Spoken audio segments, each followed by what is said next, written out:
Hey, I'm Chris Cuomo. Welcome to another special edition of the Chris Cuomo Project podcast. This is part two of our look into, hey, are we nutty when it comes to nuclear? I was raised to think it's too frightening to even discuss, even to look at anything like that. Did we have it right? And if we had it wrong, how does it fit into the picture of us trying to get to a better energy solution? Should nuclear be part of our future, or is it relegated to part of the past? I want to continue our conversation that I'm doing in partnership with the Nuclear Energy Institute to try to get to the bottom of this, be skeptical about what is true, what isn't, and what it could mean. So let's continue our conversation with Michael Shellenberger, right? Because he is a journalist who's been looking at this and studying it for years, because he came from the same position I did, which is, he was raised to think it's too dangerous. He saw The Simpsons. Then you have Jessica Lovering. Now, she's a scientist who looks at only the scientific capabilities of this. What does she think? And then these really interesting two, Heather Hoff and Kristin Zaitz. Now, they worked at a nuclear facility. They are moms who are now trying to, they say moms, who are for nuclear for their kids.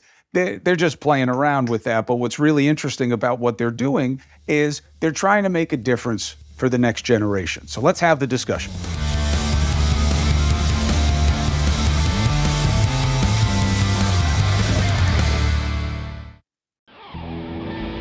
Advertisement time, my favorite time, especially when I'm talking about athletic greens. Do you want to hear something? I've just run out. You ran out of the greens. Yes, and I did not order properly. No, they don't just send it to me. I don't get it for free. Hint, hint, athletic greens, my brothers and sisters. Hook a brother up. Why do I dig it? Hey, man, because it's one and done. That's why. I'm big into nutrition. I'm an aging athlete. I'm 52. I'm going on 53. Let's see if I make it. Athletic Greens changed all those different bottles and a little bit of this powder and a little bit of that. Oh, don't take the D with the B and make sure with the C. And is this buffered? All that's gone. Athletic Greens, 75 high-quality vitamins, minerals, whole food sourced ingredients, probiotics, adaptogens. Just one scoop in a cup of water every day, and you're done, okay? You don't have to figure out what the pills are and then you forgot, and it's just part of your routine. It's easy. And to make it even more easy, Athletic Greens is going to give you a free 1-year supply of immune-supporting vitamin D and 5 free travel packs. That's what the last part I had, and I ran out of those, so now I'm really out. All you have to do is visit athleticgreens.com/CCP. athleticgreens.com/CCP. Do that, take ownership of your health, pick up the ultimate daily nutritional insurance. It's just one and done. The idea of how do we get to a cleaner, more sustainable energy future? The conversation about how to deal with global warming, how to move towards what we see as a green, meaning more environmentally supportive economy and lifestyle, is seen as the opposite of nuclear power, specifically among those most concerned about the environment, who tend to be on the left of the political spectrum. Democrats like nuclear power less than Republicans.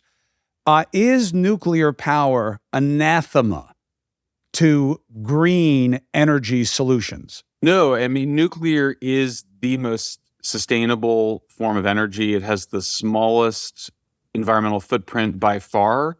And by the way, this was all very well understood in the 1950s and 60s. It was actually, that was why people wanted nuclear, is because it produced zero air and water pollution.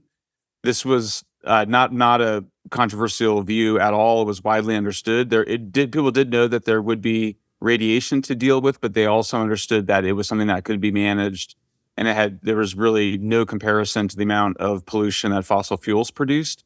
I think the other thing to understand is the amount of land it requires is close to zero. You can California's last nuclear plant produces enough power for 3 million people on an area about the size of 3 football fields. So, and the tide pools near the plant are in pristine condition because they don't allow school children to come and visit and tromp around and kill all the sea anemones and the starfish. And then all the sea life is surrounding the plant. I mean, it's sort of shocking to see an industrial facility with that amount of wildlife near it and protected by the naturalists on staff. So it is the most sustainable form of energy. So then you get to the question of why do people that think of themselves as nature lovers, why do they turn against it? And it's because the environmental movement was a reaction actually against the original conservation movement. The Sierra Club fought to build the last nuclear plant in California because it was a good environmental alternative. And then it was the baby boom generation reacting against the greatest generation who did not want people. The main reason is they just did not want all the people coming to California that they thought that a large amount of power would enable. And so the original concern was so-called overpopulation. Now, most people are concerned about the opposite, not enough people, particularly for countries like Japan and Europe that are aging. Also was one of the motivations, of course, for Putin to invade Ukraine. So we no longer are as concerned about so-called overpopulation. We now know we need to move towards zero emissions energy sources in order to deal with climate change. And nuclear, by far, if you just compare France to Germany, Germany produces over 10 times more carbon emissions per unit of electricity than France. France spends a little bit more than half as much for electricity as Germany does. So we see from a sustainability perspective, I think a renaissance of thinking, particularly from the generation that didn't grow up under the fear of nuclear weapons, to see that we really need nuclear for climate change. I mean, if you go on Twitter, Chris, I had a friend who recently said, "Hey, I like Michael. I disagree with him about nuclear." And I was shocked that the reactions on Twitter were like 10 to 1 in favor of nuclear power at this point. So I do think there's been a tidal shift in views towards nuclear. Explain why France has lower costs and less emissions than Germany. What do they do differently? Yeah, so nuclear in France has been about 70% of its electricity. In Germany, they're phasing it out. I think if you have a picture in your head, just picture you have a small number of power plants with a very simple grid that provides the power to the whole country. It's a very simple operation. In Germany, it's a kind of a kludge. It's very convoluted. You have coal plants, natural gas, solar, wind. Solar and wind in particular require a lot more transmission wires because you have to have much more land and many more projects to provide the same amount of power. To give you a sense of it, you need between 300 to 800 times more land to generate the same amount of electricity from solar or wind as you do from nuclear. That's a huge difference. I mean, even 3 to 10 times is a big difference, but 300 to 800 times is massive. And so one of the problems that renewables are having right now in the United States, in Europe, around the world, is that people are building projects, but they don't have the permission to get the transmission lines built, in part because people don't like big transmission lines going over their homes. It's bad for the environment. And so what's actually good for the environment tends to be good for the bottom line because you want to use less material resources, less mining, less land, less fuel, fewer people, to bring down the cost of energy sources, and that makes a lighter footprint. So you can see a picture of the world that has, frankly, a very small number of power plants providing sufficient energy for 8 billion people. It's a world where the footprint is much smaller, as opposed to one that we're all using solar and wind. You're talking about losing large amounts of farmland, large amounts of pristine deserts. They're talking about building wind farms on the East Coast, and they're very concerned because there's an endangered whale species, the North Atlantic right whale, of which there's only 335 of them left.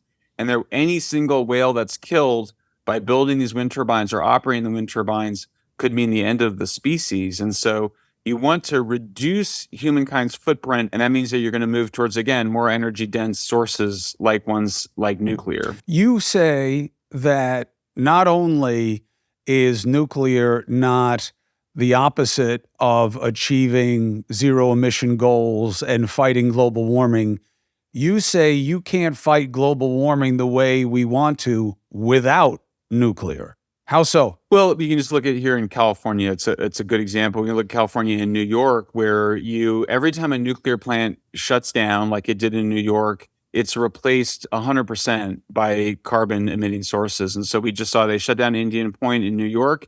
It was replaced by natural gas and carbon emissions went up. Same thing in California. They shut down San Onofre and it was replaced basically 1-to-1 with natural gas. We then did a lot of solar, more solar than almost anybody in the world in California. And we're only back to the levels that we were before we shut down that nuclear plant. So it's like a kind of treadmill to if you shut down nuclear plants and trying to replace them with renewables, because you have to do so many more renewables and then you never really move. As opposed to what you see in a country like France or in Korea or elsewhere, you build a nuclear plant and you can shut down a coal plant. You build a nuclear plant, you can shut down a natural gas plant. If you build a solar farm, you can't shut down your natural gas plants because the sun doesn't always shine and you have to have a 100% backup. So even in California, where we have more solar than almost anybody else, we came close to blackouts during the sunny summer, because when the sun sets in the end of the day, it's when everybody turns on all of their electricity in the house. And so you have this poorly matched resource to when people are actually using electricity. Another aspect of it is people think that with the fuel rods that are the radioactive risk of making nuclear power, is it true that now people have found out one of the problems with burying the rods is that people are finding ways to reuse the rods, that there's a lot of energy making capacity, even in what used to be seen as spent fuel rods, that are creating an entire second wave of utility? Yeah, that's right. So what we do in the United States is that the fuel is used once, it's called once through, and then it comes out the other end, and there's still, over 98% of the energy in those used fuel rods. The French take the used fuel rods, they cut them up, and they so-called reprocess them to repurify essentially the radioactive elements, the uranium and the plutonium, and then they make new fuels out of it. We could have done that, and there was a lot of concern about it because it is a process that is, again, it's a dual-use process, and you can make weapons-grade materials out of it. But yes, we can definitely recycle the used nuclear fuels if we want to. For me, it's sort of not been a major issue because I'm not that worried about the nuclear waste that we have, and there's so little of it. But certainly over the long term, over the next several hundreds of years, you'll probably just see those used fuel rods be recycled and turned into new fuel. What do people need to know if they care about global warming? Well, I think the most important thing is you're always wanting to move towards a cleaner fuel. And so there's a lot of conversation around how much of this or that can we use and by what date. There's enough imprecision on certain things. So, for example, if you double the amount of carbon dioxide in the atmosphere from pre-industrial levels, people, we think will increase the temperature of the Earth between 2 and 4.5 degrees. There's a huge amount of uncertainty there. So the most important thing is just if you're using wood and dung, anything is better than that, including coal. If you're using coal, natural gas and nuclear are better to move towards. And people sometimes ask me if I'm in favor of natural gas. And what I always say is I'm in favor of natural gas when it's replacing coal because it produces half the carbon emissions and less than 1% of many of the other pollutants because it's just a gas. I'm against natural gas for replacing nuclear because nuclear is effectively not producing any carbon emissions worth measuring. It's so little. So for me, the way to think of it is as an energy ladder, and you want to go up the energy ladder towards cleaner burning fuels, away from dirtier fuels. Another way to think of it is you're moving from solids to liquids to gases, and that's been a benevolent transition. It's really from carbon-intensive fuels towards hydrogen-intensive fuels. Why in California did they decide ultimately to not close the nuclear reactor recently? There was a ton of political support to get rid of it. It seemed that your governor, Newsom, was on board. Then all of a sudden, it didn't happen. Why? Well, the main reason is that the state could not maintain electricity supply. I mean, we were coming close to blackouts for 3 years in a row. And if you had shut down the source of electricity, which provides power for 3 million people, you very well could have had blackouts. Or you would have just have to have burned much dirtier fossil fuels. And I mean, not just gas, but also diesel, potentially coal. So, we see there's these old diesel generators that were in poorer communities that they had been. I mean, there's many press releases over the last decade announcing the closure of these really dirty peaker plants, meaning to meet peak demand with dirty diesel energy. They said they were going to shut them down, but they've had to keep them online, which is an environmental justice issue because they're usually in communities of color and poor communities. So we had to have Diablo Canyon operating. I think the work of my colleagues and I to change attitudes had an impact. I've been fighting to save Diablo Canyon since 2016. We organized climate scientists to defend the plant. We protested in defense of the plant. I ran for office twice in part to pressure the governor to keep it open. So I think all of those things help to contribute to a changing of attitudes. And it's amazing, Chris, because in California now a solid majority of people support nuclear power. And I don't think many people 10 years ago after Fukushima would have predicted that within a decade, a majority of Californians would be pro-nuclear. In my research, there was an interesting irony that kept appearing that, I think America's commitment is something like 17 billion or something to the France Accords, the Paris Accords about what we're going to do to bring down emissions and this and that. And forget about the fact that this country is pledging to do more than a lot of other economies, even if those other economies could do more. But it's like we're making it harder for ourselves to ever achieve those goals because we're neglecting what is maybe the fastest growing power technology in other major economies, which is new nuclear. What is new nuclear versus the nuclear we have, and why are they making it when we were one of the pioneers of nuclear? And how do you reconcile us wanting to meet these goals with not using what the rest of the world sees as the fastest way to get there? The cheapest, safest, and best nuclear is the kind that we have the most experience with. So I'm a bit of a heretic among heretics in the sense that I'm a pro-nuclear environmentalist, but I am more of the view that the nuclear we have is the nuclear that we should build more of because we have the experience. Where you see big cost increases is when we try to move towards these radical designs that nobody has ever built before. Arrogance has been a big problem in this technology because it attracts enthusiasts, it attracts people like Bill Gates, who I think his heart is in the right place. But I think they're overly confident about their ability to create a totally different kind of nuclear power. I tend to be in support of people like the Koreans who, because they didn't have very much money, they had to focus on a single standardized design and basically build the same kind of reactor over and over again. So for me, I just think the next president needs to propose taking nuclear from 20 to 50% of our electricity, and that we should have a single, maybe two standardized designs. That's what we did in the 1950s under Eisenhower, because we don't want state-owned companies. We don't like socialism in the United States.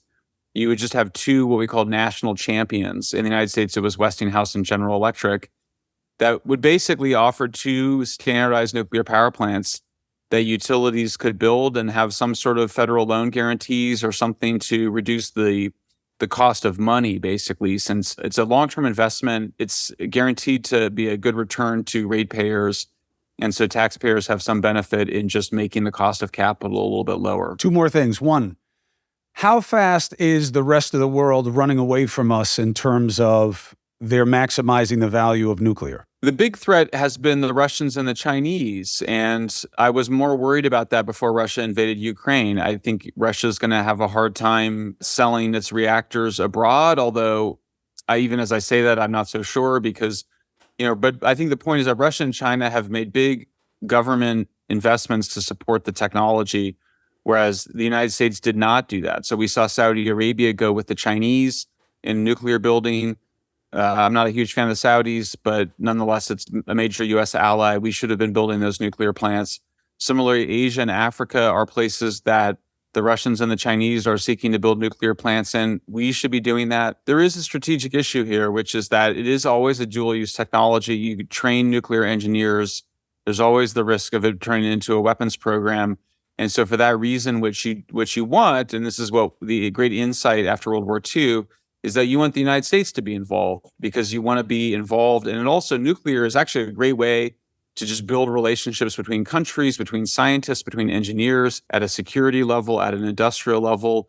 It's part of what makes for good globalization, for liberal, democratic globalization, rather than the kind of totalitarian systems that the Chinese and the Russians are promoting. What does it mean that China and Russia, who are known for oil and gas are putting a lot of money into nuclear. It means that they're smart on the technology. We may not agree with their politics and their approach to governing societies, but they know that nuclear is a really good value, and they know that it's a reliable source of energy.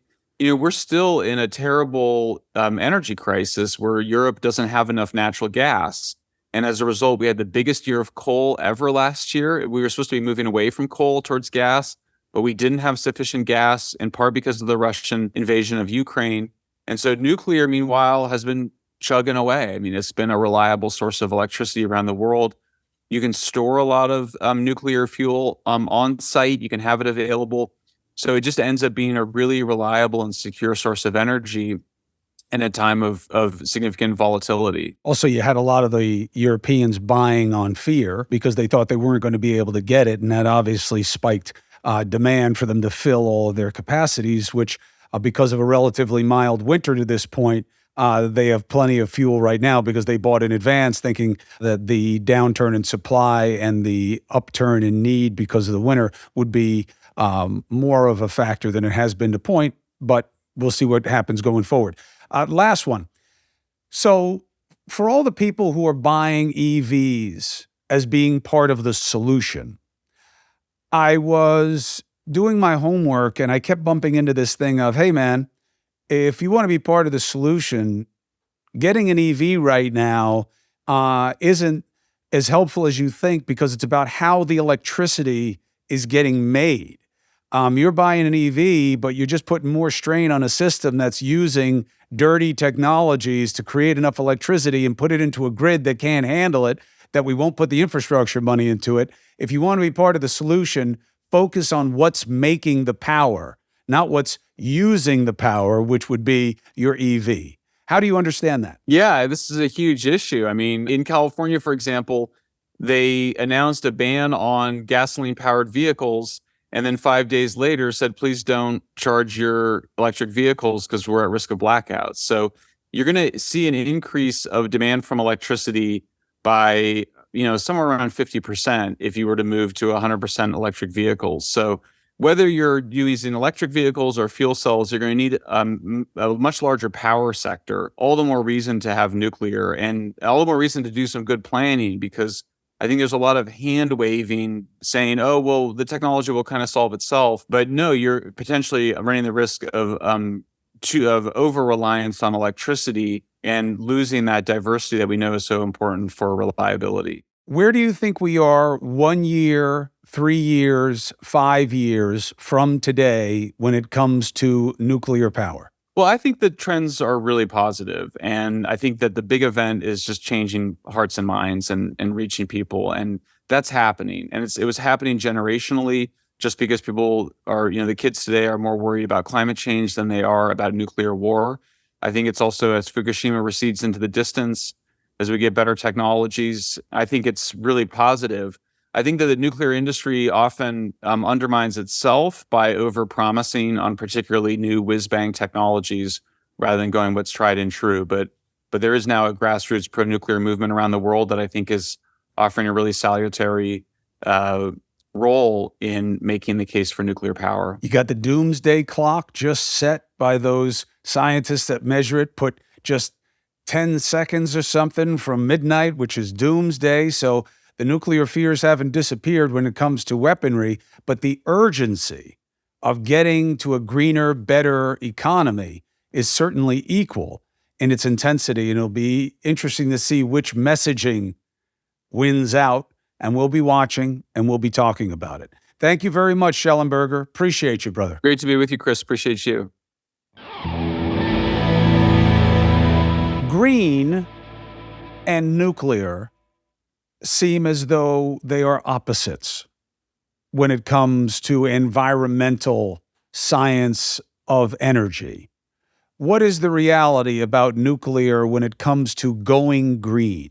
Yeah, green is an ambiguous term. People mean different things when they talk about green. I think in the EU, they classified nuclear and natural gas as counting as green in terms of investments. I don't agree with the natural gas part of that, but was excited to see nuclear included in that. And I think there's definitely been a shift. So maybe 10 years ago, groups working on clean energy would not have considered nuclear green, but the realities of decarbonization of climate change are really changing how people think about it. And I'll give you a few examples. So the Union of Concerned Scientists, which has been a long time anti-nuclear organization, they came out a few years ago saying, it's really not good that existing nuclear power plants are closing prematurely because when they close, fossil fuel use goes up. So we've seen this time and again in the U.S.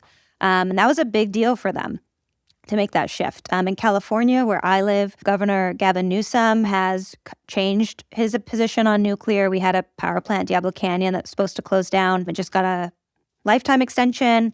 Hopefully it'll extend it even longer because of the realities of grid reliability. We are having power outages in California sometimes in the summer when there's not enough electricity.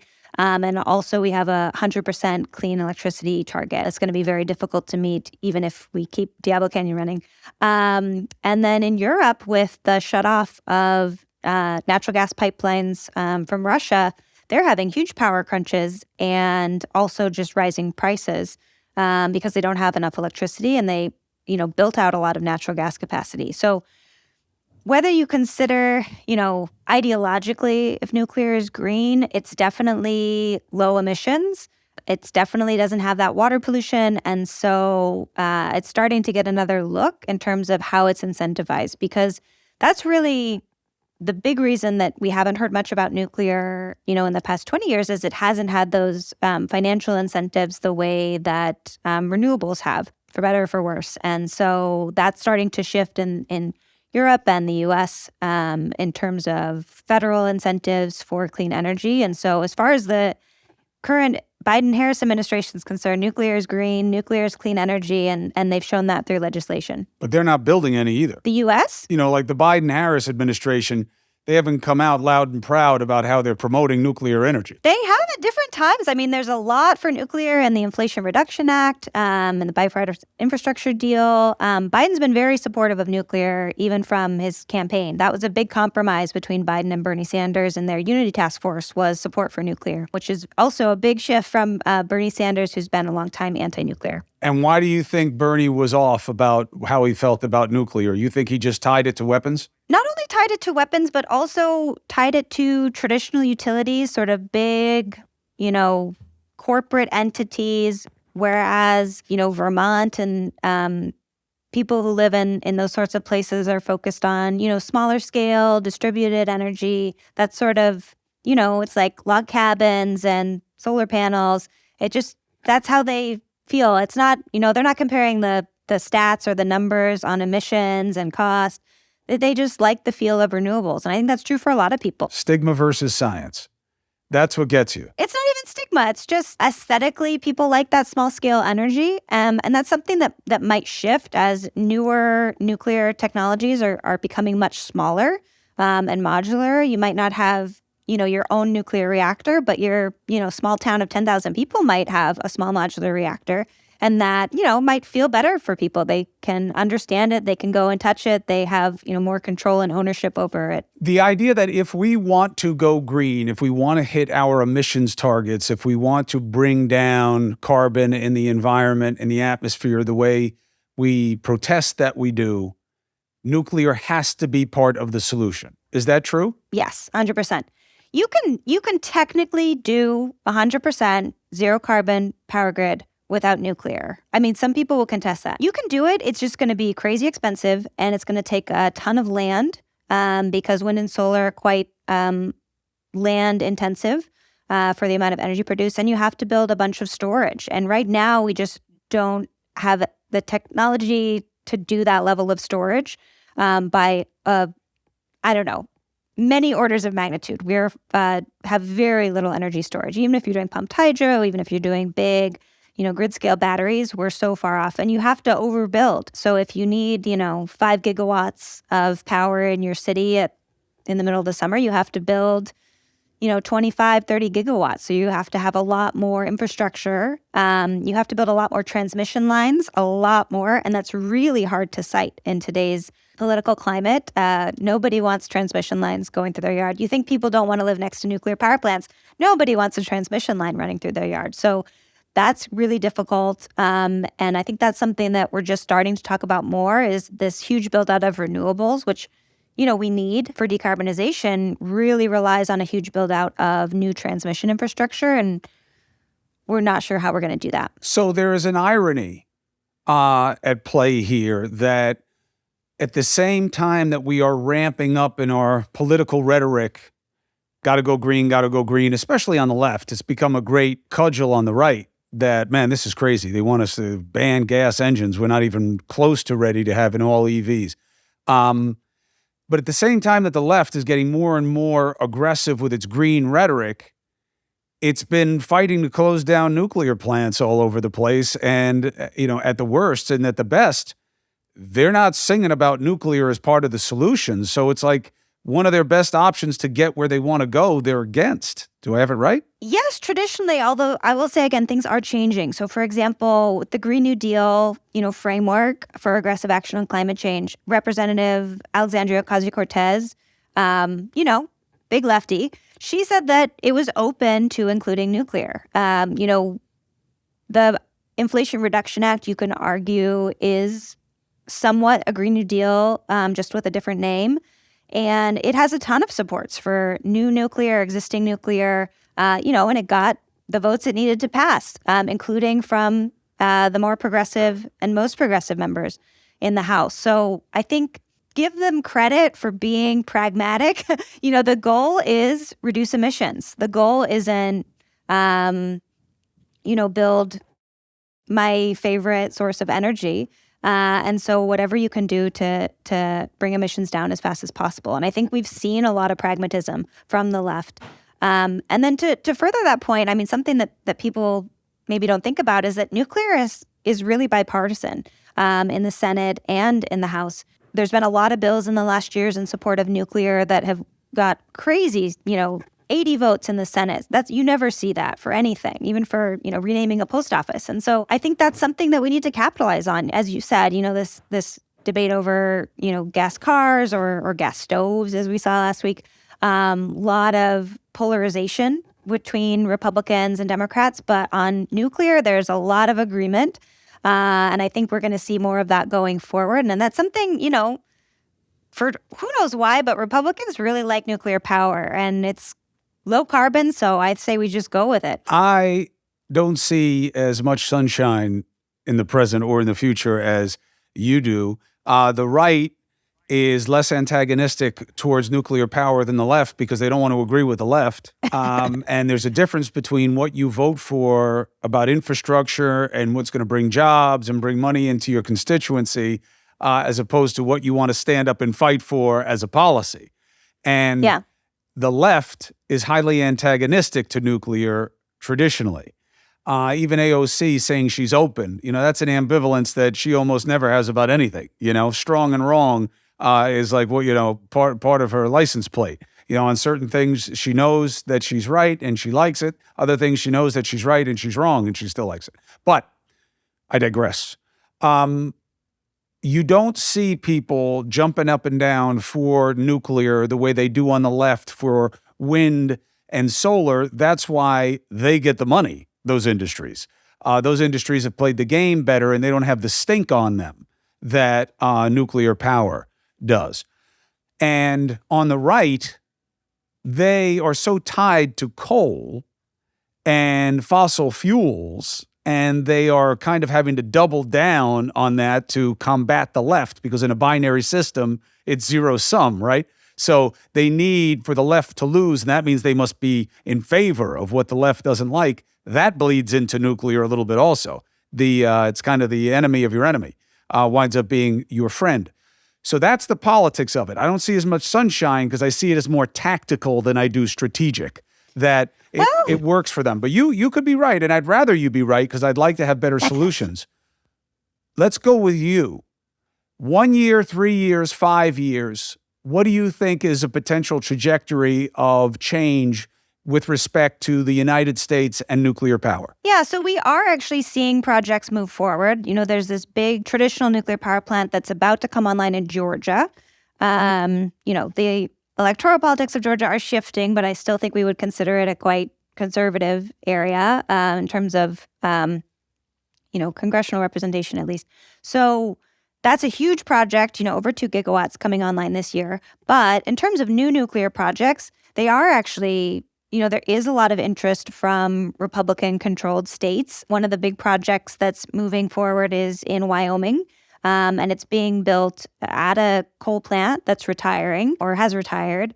And that's, on the ground, state legislatures and state policymakers, for all the rhetoric, they are really interested in bringing new jobs to their communities, to their states. And nuclear, for all of its green credentials, it actually employs a ton of people, probably the most of any electricity generating source, more than the coal plant that it would be replacing.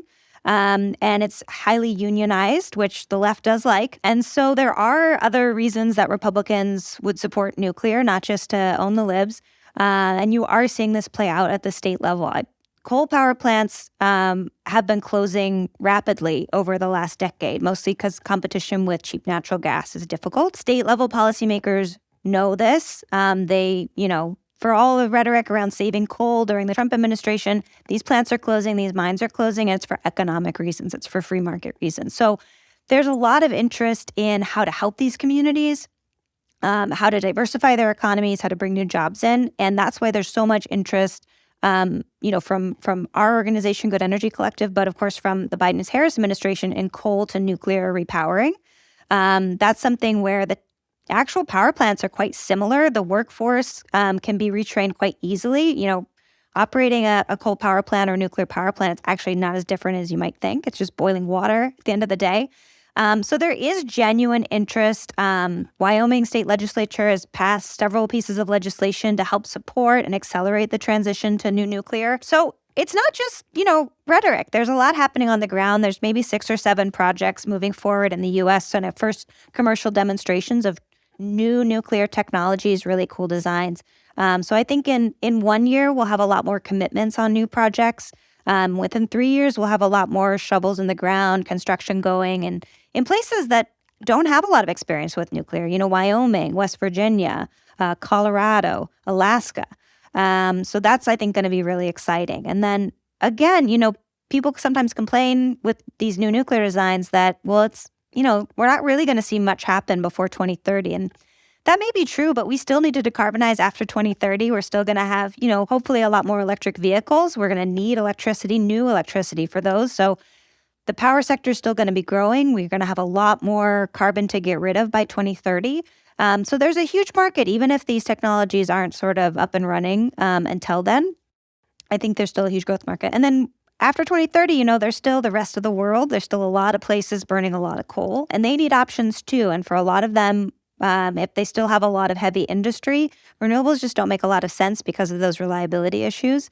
And there is over 30 countries right now around the world that want nuclear, that don't currently have nuclear, and they're working through the process to get it. In terms of competitive advantage and growth, the rest of the world is catching on to nuclear or new nuclear, and America is holding itself back intentionally from addressing the needs of those emerging markets and wants by being able to be a pioneer of providing nuclear, which was what we were way ahead of in the beginning. And we're starving ourselves of it as well and losing competitive advantage. True? Absolutely true. I have a great paper to this effect, but to summarize, the U.S. launched this initiative, Atoms for Peace. It's a speech by Eisenhower in the 1950s saying we want to share nuclear, the peaceful uses of nuclear with the world. And we did. The U.S. was the largest exporter of commercial nuclear technology up until the 90s. They built reactors all over the place, but really because of stagnation in the domestic industry, over the last 30 years, they've really ceded leadership to Russia and China primarily. And also, to France and South Korea. South Korea is sort of growing in that space. But there's been a lot of rhetoric in the U.S. government over the last 10 years of we need to get back in the game. We need to regain our market share. And not just for economic reasons, because when you build a nuclear power plant in another country, you're establishing a 100-year relationship and partnership with that country. So for allies, it's really important. And it was something when the U.S. was, during the Cold War, it was sort of, the U.S. was competing with the USSR on building reactors in often low-income countries and emerging economies. And we're starting to see that again, particularly since Russia invaded Ukraine in February. A lot of countries that had agreements with Russia were kind of saying, wait a second, are we going to be dependent on Russia for our, power sector, for our nuclear fuel? And U.S. companies have been stepping in to sort of say, hey, we can offer some of these services, we can get you fuel. Or we're seeing now more and more, just in the last couple of months, new partnerships, new announcements on building reactors or doing feasibility studies for reactors, particularly in Eastern Europe, Middle East, Southeast Asia. So there's actually a lot happening on the international front as well. But the U.S. is at a disadvantage, is a little late to the game, but I think they're ramping up quickly. And there's just a lot of companies working in this space in the U.S., but they haven't had that sort of federal support the same way that Russia and China have very state-supported industries that are hard to compete with. But the U.S. is getting up to speed. What do you tell your friends when you're out on the backpacking, mountaineering trails, and they're talking about what we need to do going forward, and you want to say, don't hate on nuclear power? What's your sell to your fellow greenies? We can't fully decarbonize without nuclear, and definitely it's going to be much faster and easier and cheaper to fight climate change if we have nuclear in our tool belt. But we do want to sort of sharpen that nuclear tool, make it better.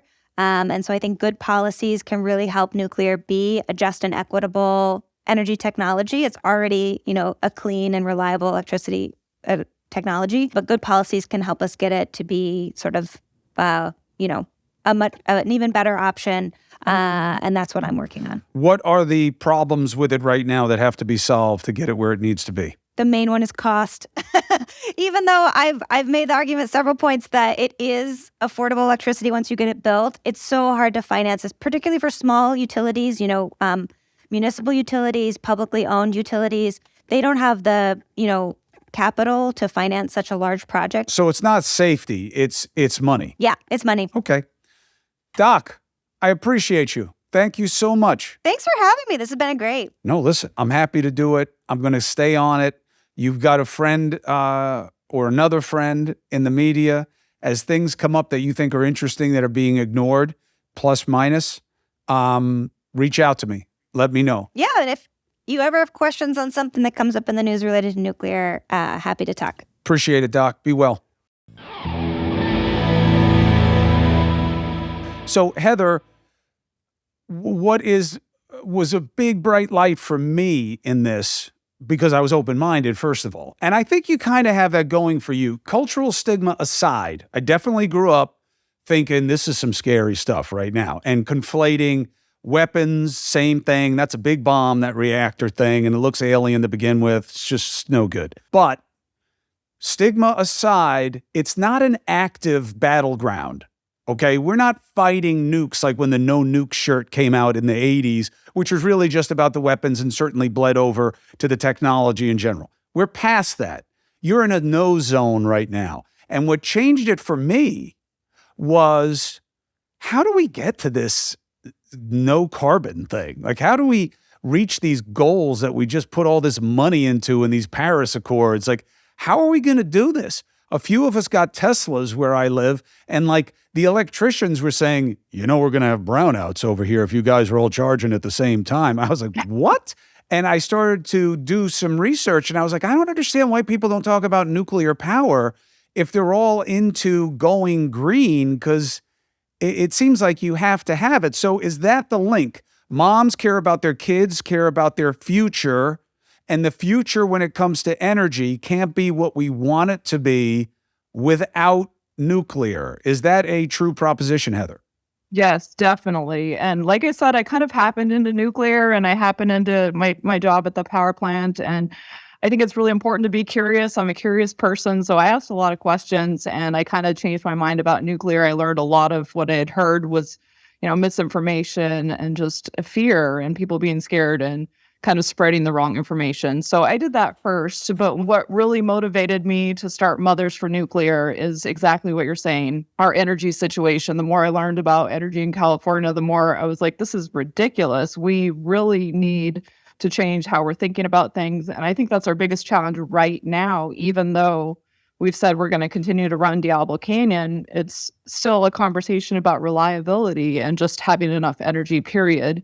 It's still not about clean electricity and how we need so much more clean electricity. And so it's definitely, the more I look, the more I realize that we cannot accomplish any of our goals without nuclear. And there's a lot of challenges with a lot of other renewable energies that people don't really talk about in an honest way. And, we're supportive of all clean energy, but we also think it's really important to look at things on a level playing field and to look at the downsides, land usage and intermittency and raw materials. And there's a whole lot of things that have to go into this decision that we're trying to make for how to power our future. And it's complex, and we really have to be honest about it. And so we're trying to share the honest information about nuclear. Well, the media is even tiptoeing in the direction, not taking as big strides as we may usually. I was reading one of the articles about you guys starting the group, and it was from CNBC, which is obviously a business-oriented thing.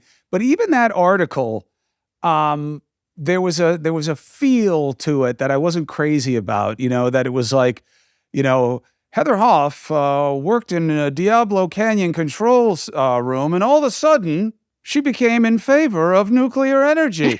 Well, did she get hit by some gamma rays or some shit? Is that what it was? Yeah. Or did they just pay her off? Yeah, like the if-then nature to it didn't play right, didn't hit me right. It was set up as, this is kind of weird, that like that this mom wants nuclear.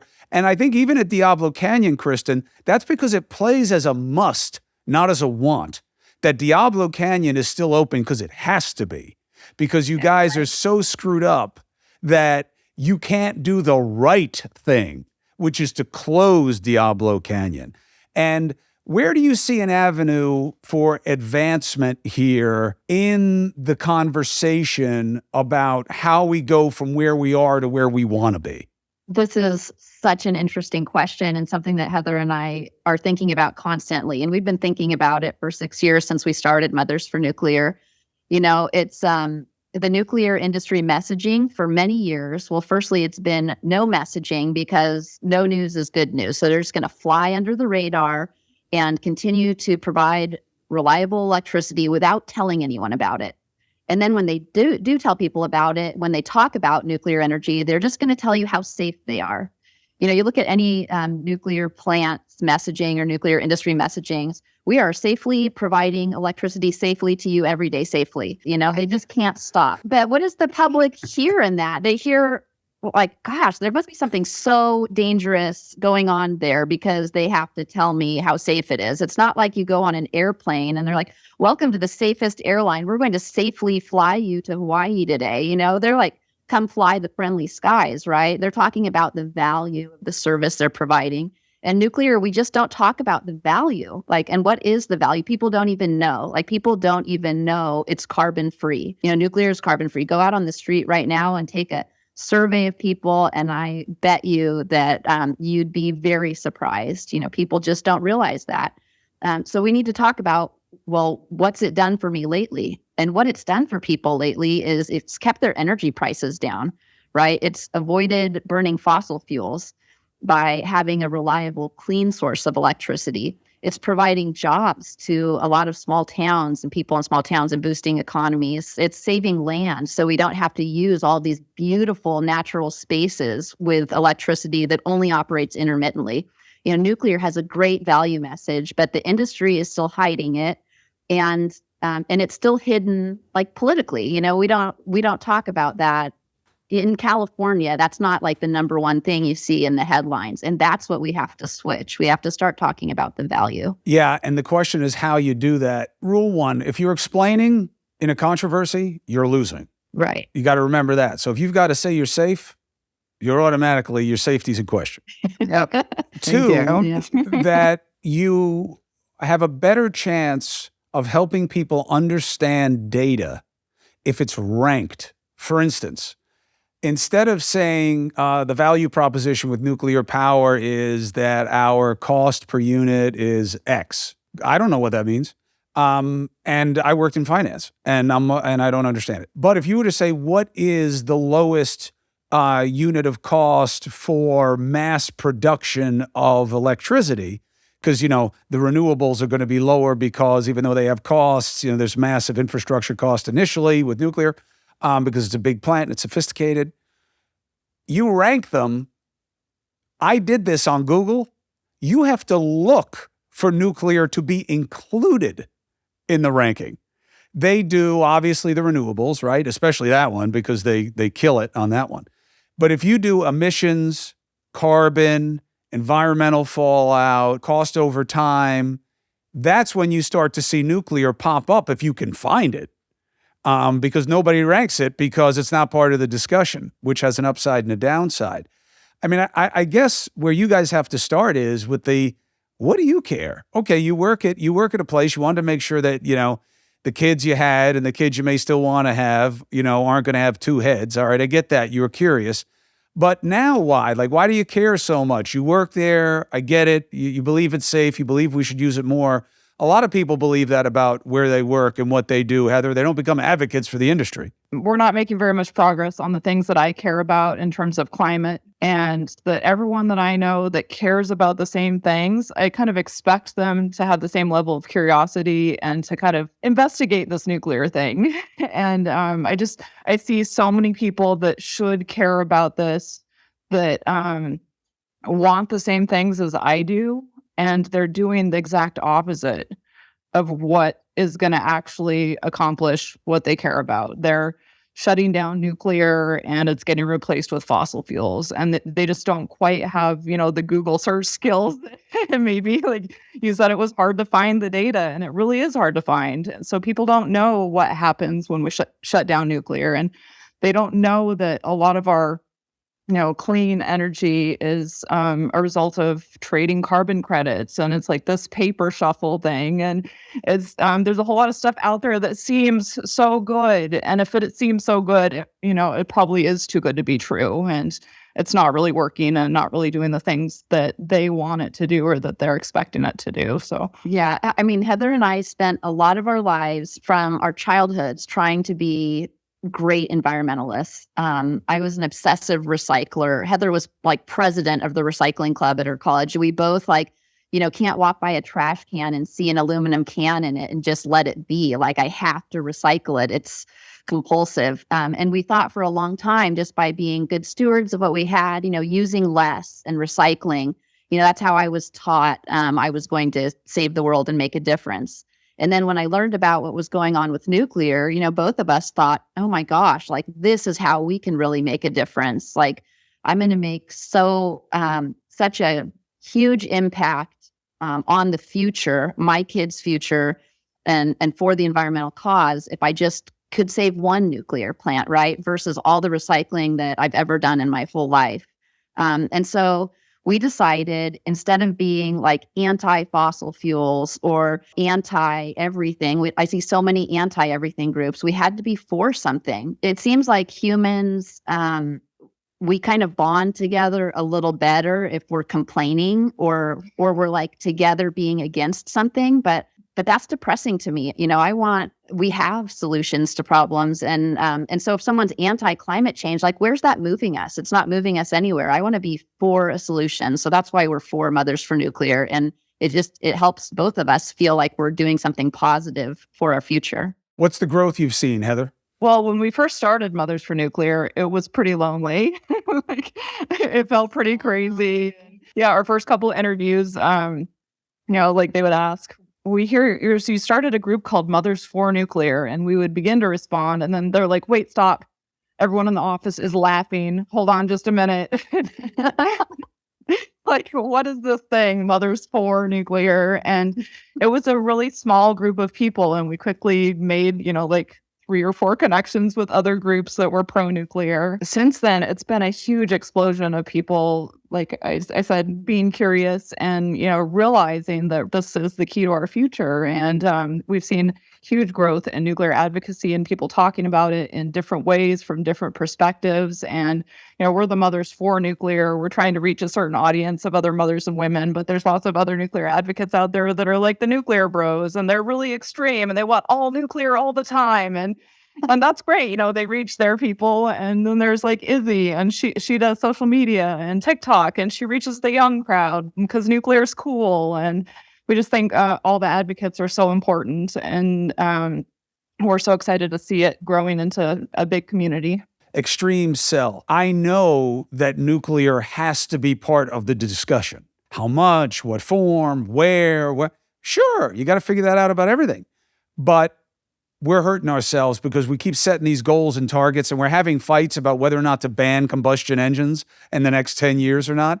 We're never going to be able to do that anyway. Forget about the fact that I drive a 67 Nova.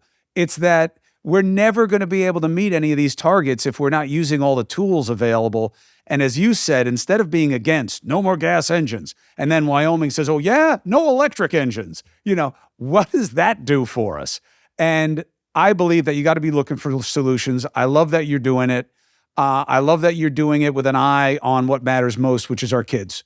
And I wish you good luck and consider me an ally. Thank you so much. Thank you for helping me understand it better. Of course. Take care, guys. Appreciate you.